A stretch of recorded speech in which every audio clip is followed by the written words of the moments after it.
The long-awaited battle in Seattle is back. Number 3 Gonzaga will take on number 8 Alabama tomorrow at 5 o'clock on ESPN2. Sports director Brenna Green is actually in Seattle right now with more on what the Zags need to do in order to win tomorrow's big game.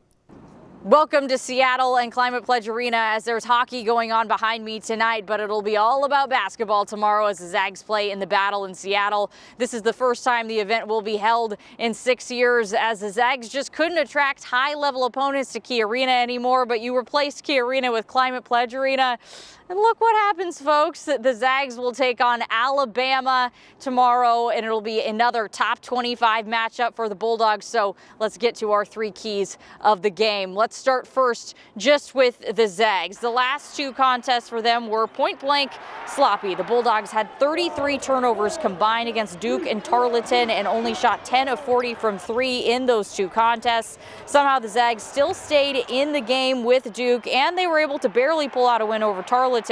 The Tarleton game was Gonzaga's 4th game in 8 days on Monday, so I hope the Zags took advantage of their 4-day break because those turnover numbers combined with a 25% three-point shooting percentage tell me one thing: the Zags' legs were shot. Simply put, they have a 3rd straight contest with bad numbers in those 2 areas, and it'll end up like the Duke affair. Gonzaga must be smarter on offense, plain and simple, and that's going to be incredibly important because of what Alabama does on offense. The Tide's lone loss this year was to Iona, and that loss is the blueprint for what Gonzaga needs to do to win. Alabama shoots a lot of threes. It's what they're known for. Against Iona, the Crimson Tide shot 17 threes. Alabama also nearly lost to the Gales in the NCAA tournament last season. They only got off 16 threes in that contest. That's pretty astounding considering this year Alabama is averaging shooting 29 threes per game, and last year heading into their matchup against Iona, they were averaging shooting 34 threes per game. Against Iona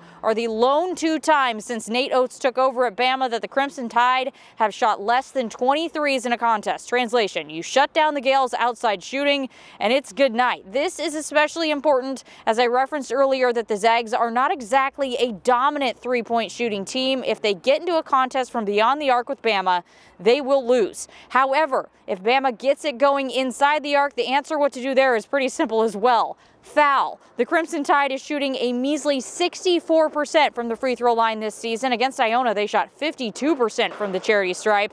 There is only one player on Alabama who shoots it well from that area, and that's guard Keon Ellis, who hits an impressive 91% from the free throw line. Everyone else in Bama's starting lineup is below 70%. In fact, no one outside of Ellis who plays meaningful minutes for Bama is shooting over 68% from the stripe. Meanwhile, for Gonzaga, only 2 players are shooting less than 70% from the free throw line. Those 2 players are Drew Timme at 69% and Anton Watson at 64%. If this game comes down to free throws, the Zags will win.